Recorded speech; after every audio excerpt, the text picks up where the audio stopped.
Hi guys, welcome back to Keys and Connections, where I connect you with the voices shaping real estate today. It's your girl, Brittany Jones, your favorite closing attorney, and I'm here with one of my favorites, Miss Jontanna Greene. Yay. Hello, welcome in. Thank you for having me. I'm so excited. Yay. Okay, so I want the listeners to know first and last name, your brokerage, and how long have you been in the game? Okay, I am Jontanna Greene. I've been licensed for 2.5 years, and I am an agent partner at Watch Realty Co. Hey. All right, first things first is explain earnest money to us. First, just tell us like what it is, and then we're going to get into how to protect it, how to lose it, etc. Okay, so earnest money is basically a deposit, like a good faith deposit. It's your way of telling the seller, hey, I'm interested in your house and I want it and I want to take it off the market. Yeah. And it's typically 1% of the purchase price. Okay. All right, cool. So what are ways that they can submit it? How do they submit it to the attorney? They can be submitted electronically, by electronically wired. Yeah. To the closing attorney or by check. Yeah. Okay, cool. And then once it's submitted to the closing attorney, do I get to keep it forever, or how do we can it be given back? Can it be lost? Like, how do we protect it? So your earnest money, as I said, is 1% of the purchase price. It is a deposit, meaning it is going to go towards your cash to close. So once that is wired over to the closing attorney, whatever the 1% is, let's say your cash to close was $15,000, but your earnest money was $2,000. Now your cash to close is $13,000 because you already have that $2,000 that's being applied to the full $15,000. Does that make sense? Yeah, it does make sense. So when you're saying cash to close, we're thinking at the end of the transaction, right? Correct. Okay, we've done everything through due diligence. Title has been cleared. The lender says we're good to go. And now buyer needs to submit that cash to close. And that's what you're saying. It gets credited towards that, right? Yes. Okay, so what if I'm still in that due diligence period and we get a bad inspection? What happens with my earnest money then? With your earnest money, this is a way to protect your earnest money. As long as you are still within due diligence, if you get a bad inspection and you decide, hey, I don't want this house anymore, you are allowed to terminate within due diligence and receive your earnest money back. If you wait until you are out of due diligence and say, hey, I just woke up and decided I don't want to buy a house. Okay.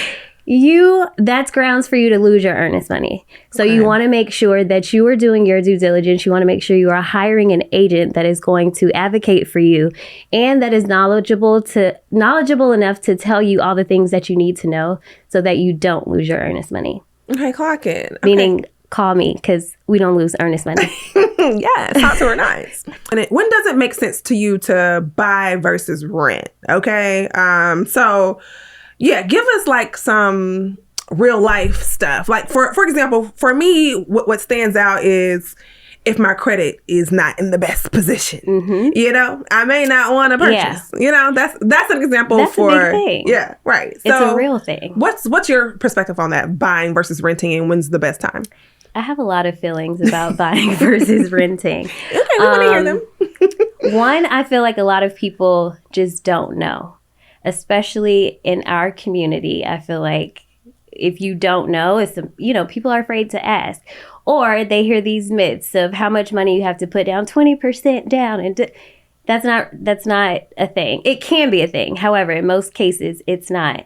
The biggest thing, renting versus buying, you buy when you can afford it. Now, I do suggest getting in contact with an agent or someone that is in the real estate industry that can give you insight on what that looks like. Because some people just feel like if I don't have all this money in the bank, then I'm not going to be approved. Yeah, right. That's not the case. Right. In reference to credit, some people think, and again, it's a whole bunch of myths, like people just hear things. If you've never purchased a house, you're just going off what people are telling you. Just this myth, these rumors. And we'd be swearing we'd be right. So with the credit thing, you do want your credit to be somewhere in the upper sixes. We say 620 will get you in the door. However, that's good to know. If you are below a 620, there are ways to, it's a case-by-case scenario. Okay. However, I like to lead with a 620 or higher. But there are also vendors in place that specialize in fixing credit. So if someone comes to me and their credit is below a 620, I'm connecting them with somebody that can fix that. And I have several clients that I've worked with that have come like, I don't think my credit is good and I'm scared. And they get connected to my credit repair specialist 2 months later. Only 2 months? 2 months later, pre-approved. Okay. Yes. So it's possible. I love that. Don't be afraid of what you don't know. And you don't know unless you ask. Aside from that, I also feel like renting versus buying, it's what makes sense for you. I personally thought I was like just ready to go and, I want to go buy a house. And so I tried it out in a townhome. Okay. No. Really? I have to take the trash to the street. When the smoke detectors started going off, I was like, who's about to change these batteries? No. I knew at that point. I'm cracking up. She said, I got to maintain the house. I really was like, this is great. So much space. I'm ready to host and have friends over. Yeah. But when it came down to that maintenance side of it, it was a no for me. I like that you pointed that out. Because I feel like people often don't talk about the maintenance of a home. Yes. Like that low-key needs to be a part of your monthly budget. Absolutely. Maintenance needs to be a cool little itemization. Yes. Maintenance. I had a situation, the toilet over running or whatever. Mm-hmm. Yeah. And it was leaking downstairs through the light fixture. Baby, it was too much for me.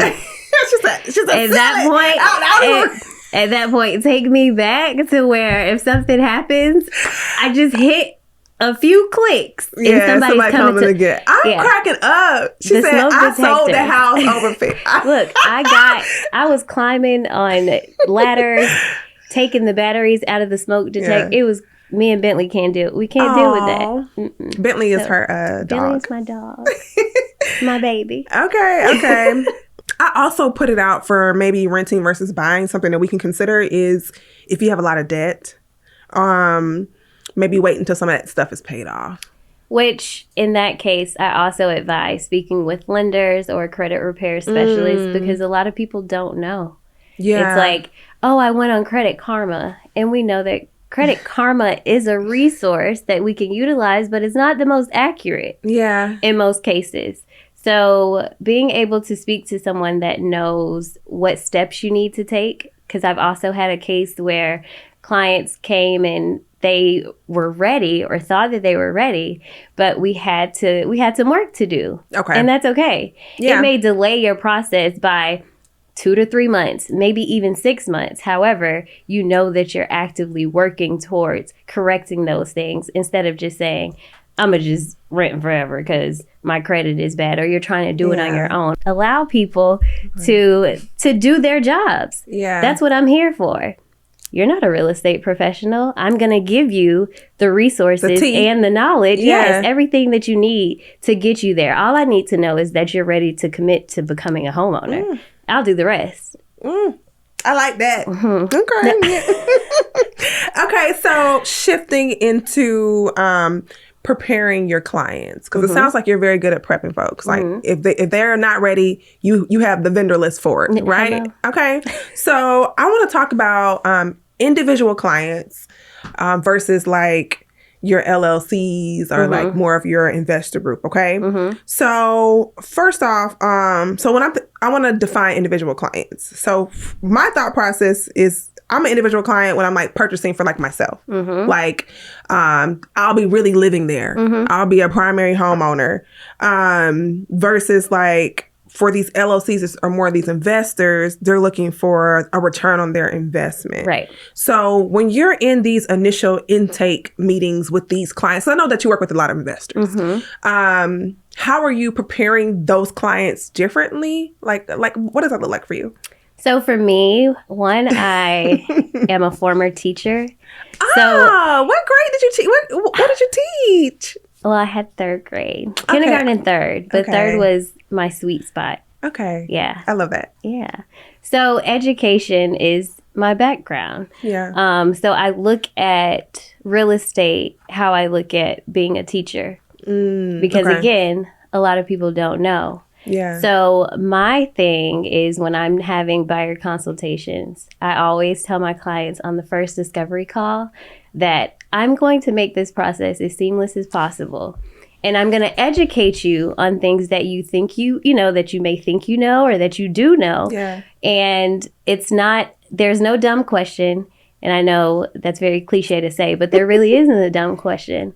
So I take my process in like increments. Okay. So starting out, we have a discovery call. Okay. This is for me to introduce myself, tell you who I am. I want to know a little bit about you. That's grounds for us to kind of get to know each other. Because at that point, I don't know what your credit score is. I don't know if you have tax history and W-2s and all that. I'm trying to figure out who you are and what you're looking for. So this is when you're determining if you're an individual versus like an investor client. Correct. Okay. Because starting out, you don't know what they're looking for. Yeah. So on that discovery call, you're telling me what you're looking to do, areas that you may be interested in, if this is a home that you're going to be living in, if it's something that you want to flip and put on the market, an investment property of that sort. Yeah. And then once I have those preliminary questions answered, then I know how to onboard you. So if you are going to be an individual client or if I'm working with an investor. Does that make sense? Yeah, it does. It does. So what do you tell your investor clients that you don't tell the individual clients or vice versa?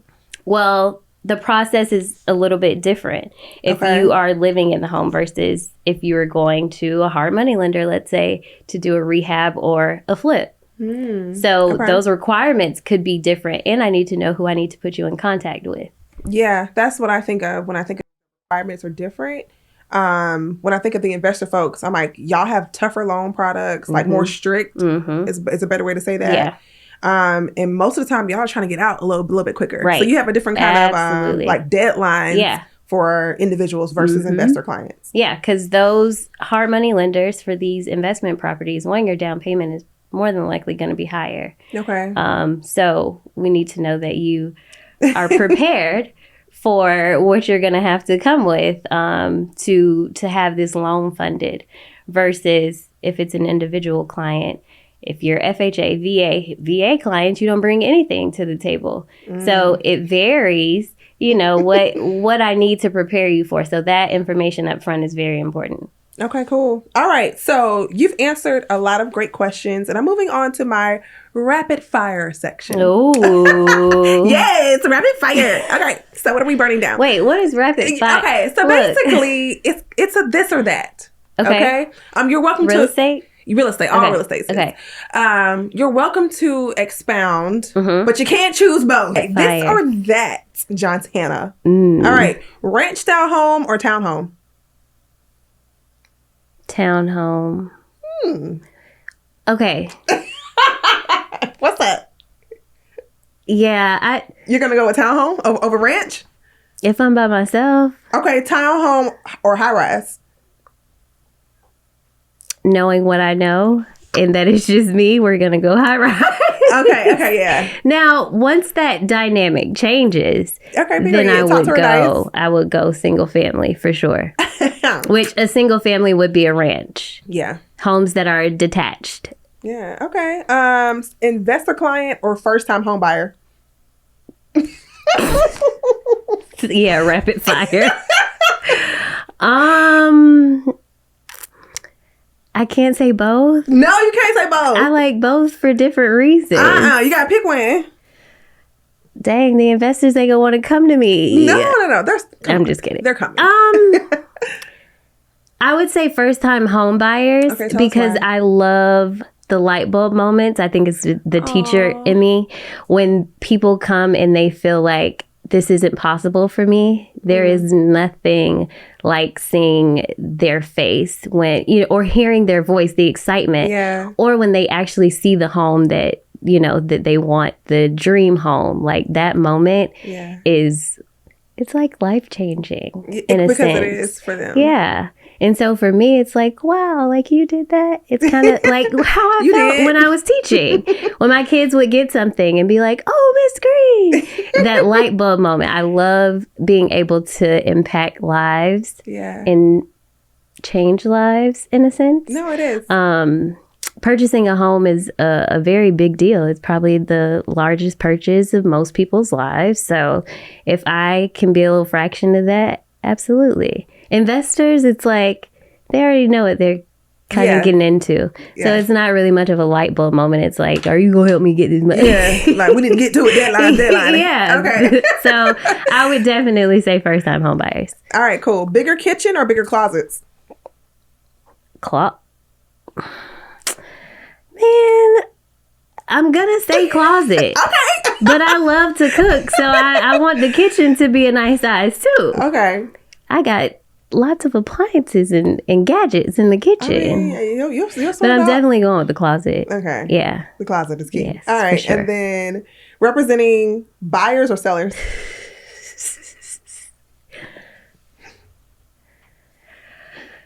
Oh. Can I? You can't table it. This feels the same as...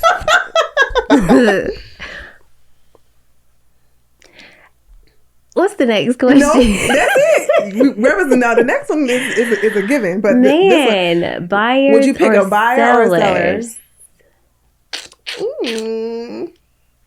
I think where I am in my career. Okay. Buyer. I love that. And I say that because you learn a lot working with buyers. Okay. The experience for a seller is completely different. You are doing a walkthrough. You are getting photography done. Yeah. You are then putting it on the market. That's pretty much it. Until you get... In a nutshell. Yeah, until you get someone under contract that's ready to purchase that home. That's really what it's like working with a seller. Okay. Seamless. Not as many moving parts when working with a seller, but again, where I am in my career. Now, ask me that in 2 more years, I may say sellers only. Sellers only. Okay, cool. But wanting to learn contracts, wanting to learn about amendments and all of that, then working with a buyer for sure.